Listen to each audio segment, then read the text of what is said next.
நீலகிரி மாவட்டம் கூடலூரில் வனத்துறை சார்பில் பழங்குடியின மக்களுக்கு அமரன் திரைப்படம் திரையிடப்பட்டது.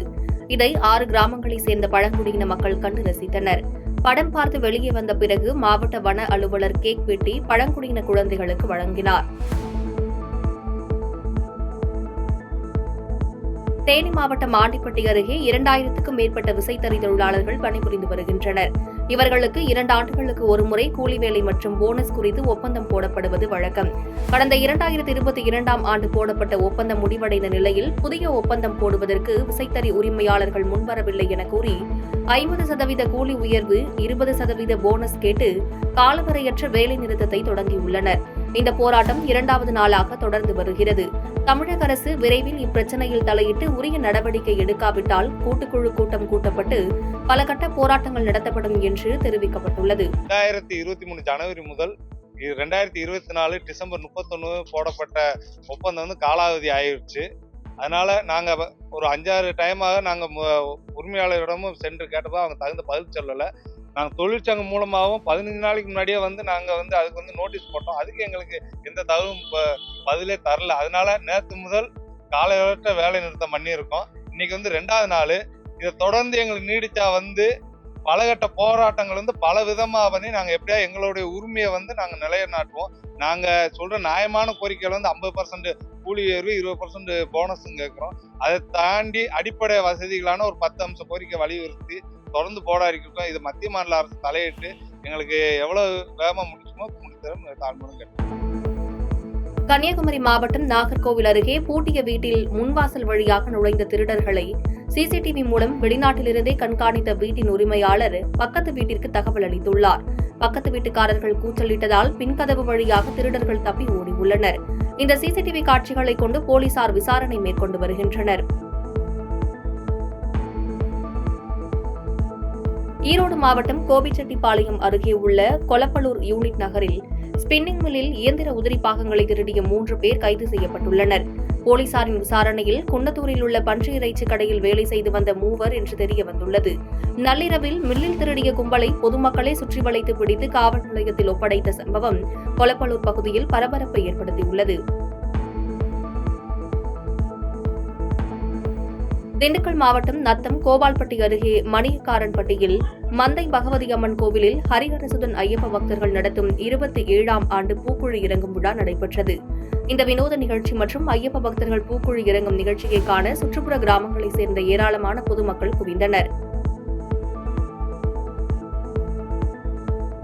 கடலூர் மாவட்டம் குறிஞ்சிப்பாடி சுற்றுவட்டார பகுதியைச் சேர்ந்த நண்பர்கள் 15 பேர் பூம்புகார் கடற்கரையில் குளித்துள்ளனர். அப்பொழுது கடலில் அலையில் சிக்கி மணிகண்டன் என்பவர் மாயமானார். இதுகுறித்து சக நண்பர்கள் அளித்த புகாரின் பேரில் கடற்கரை காவல் நிலைய போலீசார் மற்றும் பூம்புகார் காவல் நிலைய போலீசார் வழக்கு பதிவு செய்து உள்ளூர் மீனவர்கள் உதவியுடன் தேடுதல் பணியில் ஈடுபட்டனர்.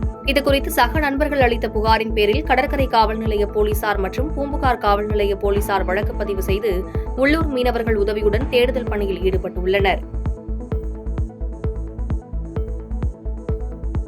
மயிலாடுதுறை மாவட்டம் மாப்படுகையில் போதையில்லா சமூகத்தை உருவாக்க வலியுறுத்தி 3ஆம் ஆண்டு குழந்தைகள் பேரணி நடைபெற்றது. மாப்படுகை அண்ணா சிலையிலிருந்து புறப்பட்ட பேரணியை குடிமராமத்து கமிட்டி தலைவர் ராஜேஸ்வரன் துவக்கி வைத்தார்.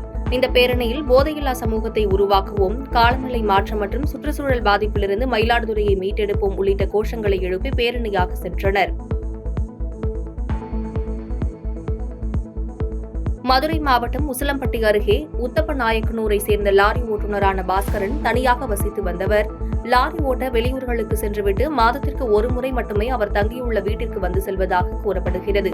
இந்நிலையில் வீட்டிற்குள் இருந்து துர்நாற்றம் வீசுவதை கண்ட அக்கம் பக்கத்தினர் ஜன்னல் வழியாக வீட்டிற்குள் பார்த்தபோது பாஸ்கரன் தற்கொலை செய்து கொண்டிருப்பதைக் கண்டு அதிர்ச்சியடைந்து உறவினர்கள் மற்றும் போலீசாருக்கு தகவல் அளித்தனர். இந்த தகவலின் பேரில் உசிலம்பட்டி நகர் காவல் நிலைய போலீசார் அழுகிய நிலையில் இறந்து கிடந்த பாஸ்கரன் உடலை மீட்டு உடற்கூறு ஆய்விற்காக உசிலம்பட்டி அரசு மருத்துவமனைக்கு அனுப்பி வைத்து தொடர் விசாரணை நடத்தி வருகின்றனர். திருவள்ளூர் பகுதியிலிருந்து யானை தந்தத்தை சிலர் கடத்தி செல்வதாக வனத்துறை அதிகாரிகளுக்கு கிடைத்த ரகசிய தகவலின்படி வனத்துறை அதிகாரிகள் தீவிர ரோந்து பணியில் ஈடுபட்டிருந்தனர். இந்த நிலையில் அவ்வழியாக வந்த வாகனத்தை வனத்துறை மறிக்க முயன்றபோது போக்கு காட்டியவர்கள் வாகனத்தை பாதையில் நிறுத்திவிட்டு தப்பி ஓடியுள்ளனர். காரிலிருந்து 1 கோடி மதிப்புமிக்க யானை தந்தங்களை கைப்பற்றிய போலீசார் கடத்தல்காரர்களில் உதயகுமார் என்பவரை கைது செய்தனர். இச்சம்பவம் அப்பகுதியில் பரபரப்பை ஏற்படுத்தியுள்ளது. திருப்பத்தூர் மாவட்டம் ஆம்பூர் அடுத்த மாராப்பட்டு பகுதியில் சுற்றுலா வேன் டயர் வெடித்து கவிழ்ந்து விபத்துக்குள்ளானதில் பெண்கள், சிறுவர்கள் உட்பட 20க்கும் மேற்பட்டோர் காயமடைந்தனர். 5 பேர் படுகாயமடைந்து அரசு மருத்துவமனையில் அனுமதிக்கப்பட்டுள்ளனர். இதேபோல் பெரியாங்குப்பம் சென்னை பெங்களூரு தேசிய நெடுஞ்சாலையில் சாலையை கடக்க முயன்ற அதே பகுதியைச் சேர்ந்த மூதாட்டி மீது அடையாளம் தெரியாத வாகனம் மோதி விபத்தில் சிக்கி சம்பவ இடத்திலேயே உயிரிழந்தார். பாதகம் செய்பவரை கண்டால் நாம் பயம் கொள்ளலாகாது பாப்பா. மோதி மிதித்து விடு பாப்பா, அவர் முகத்தில் உமிழ்ந்து விடு பாப்பா. அண்மை செய்திகளை உடனுக்குடன் தெரிந்து கொள்ள இணைந்திருங்கள் எம் நாடு தொலைக்காட்சியுடன்.